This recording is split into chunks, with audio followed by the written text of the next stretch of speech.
got a little dick. It's pathetic. Welcome to GeekSpooge. Have you purchased our Christmas album yet? Have yourself a spoogy little Christmas, if your bitch allows. From now on our condoms will be out of sight. All this and more! Thinking about a game to talk about on Christmas Day was not easy. A game centered around the holidays like Home Alone on NES or Super Nintendo? That's too easy. Then I started thinking about the games I got on Christmas Day growing up. During the run of the Nintendo 64, I remember getting both Super Mario 64 and Star Wars Shadows of the Empire in Christmas of 1996. Christmas of 1994, I got Donkey Kong Country for the Super Nintendo. Christmas of 1990, Mega Man on the NES even after being told that the game was discontinued but later brought back. Christmas of 1988, that was a little something special. Why? That was when they released Zelda 2: The Adventure of Link and Super Mario Bros. 2. I was not the previous owner of these. I would have taken a lot better care of them, and if this person didn't write Super Mario Bros. 2, I wouldn't know what the fuck this was. Could be lunch meat, could be peaches, who knows? There is quite a history surrounding this game, both over at Nintendo and at home. Story time, motherfuckers! I was introduced to this game in November of 1988. I was also introduced to what a stiff neck felt like that day, as it was my 10th birthday and someone brought over a copy of Super Mario Bros. 2 and I dove right into the action. I don't recall any of my friends ever complaining that this was nothing like the first Mario game, you know, stomping on Goombas and inexplicably shooting fireballs from your hand. This time you're in command of 4 characters of different playing abilities. Mario being the well-rounded guy, Luigi is the high jumper, Toad is a speedy little pipsqueak, and the princess can do this floaty jump for about 5 seconds while the enemies below look up her dress.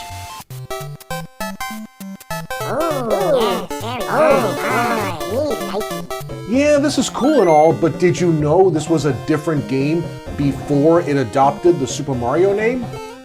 Doki Doki Panic was what this game was before, and there was a Super Mario Bros. 2 game that looked exactly like the first game was, only much more difficult. Nowadays you can play that one as the lost levels in Super Mario All-Stars on the Super Nintendo. For some gamers, this Super Mario Bros. 2 is regarded as the black sheep because it took characters that were meant for another game and just slapped Mario and company in it. Take a look at these enemies. Birdo here throws eggs at you from her mouth. I can't explain the physiology behind that, and for all we know, this bitch is launching her children at you, so just pick up these little Vinnies and Debbies and throw them back at her face. Mouser simply throws bombs at you. Grab them before they explode and throw it back at him. Then you've got Claw Grip, Tri-Collide, Fry Guy, and they all follow Wart, the king of evil dreams. You know those dreams you get when you're giving a presentation at work, but you're completely naked, and every single person on the board is some hot chick laughing at your micropenis? Yeah, that's his fault. So you probably noticed by now that you deal with these fucks like Shy Guys and shit by throwing vegetables at them. Just pluck it from the ground and toss it at them. What, did you think you were gonna eat these Costco-sized veggies? Come on, it's a kid's game. We thought Pez candy and cherry Kool-Aid were all the food we'll ever need. What you'll actually need to keep up your strength is mushrooms, but you won't find them in question blocks like you did before. In fact, you won't find question blocks. You'll find a magic potion and it makes a door appear. Open the door and you end up in the upside down world from Stranger Things. I'm fucking with you. You'll also find a mushroom that adds an extra health point. Well, sometimes. At first, dropping the potion close to where you pick it up initially guarantees you'll see a mushroom behind the door every time. Later on, if you don't find just the right spot to toss the potion, you'll get one of two things. Jack and shit. And Jack left town. If you happen to find a spot where there's a shit ton of grass, you can drop the potion there. Why, you may ask? Well, because you can collect coins which can be used at the end of each level to play this slot machine that gives you extra lives. If you don't suck at it. You can use the magic potion twice to collect as much of the coins as possible, then try your luck in the slot machine for those extra lives. You'll need them. Why? In a minute. First, I want to talk about the graphics. It's almost like something out of a dream. 'Cause it is. See, this isn't the Mushroom Kingdom that we're in. This is Subcon, and Mario and friends were asked for help in defeating Wart. Or were they?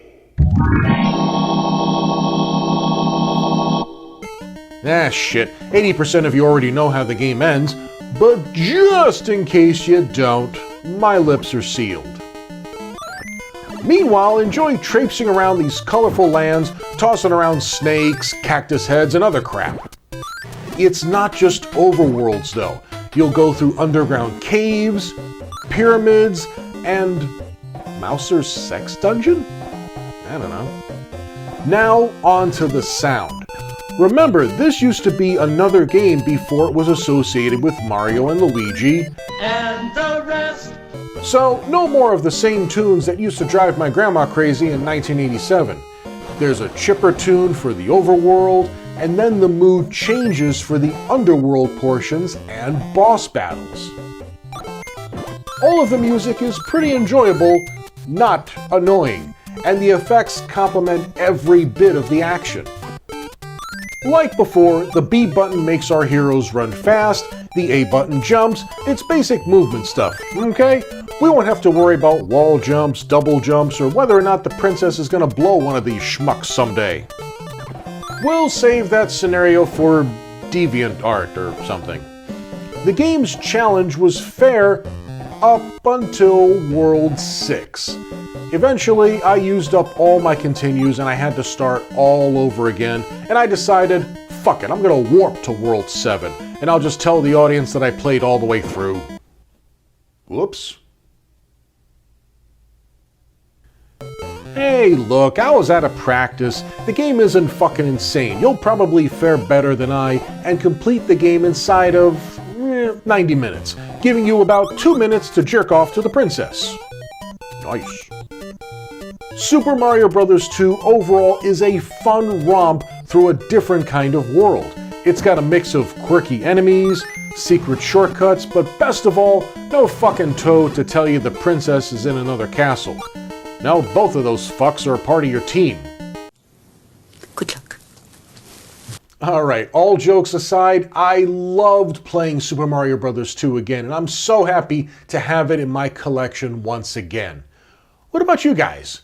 What are your memories playing Super Mario 2? Did you play the original cartridge, or did you play the Super Nintendo version, Super Mario All-Stars? Do sound off in the comments. You can send me email, or you can hashtag GeekSpooge or Super Mario Bros. 2 on all social media platforms. Except MySpace. Hey, maybe you were the previous owner of this! You want to tell me what the fuck happened? Do you still have the label?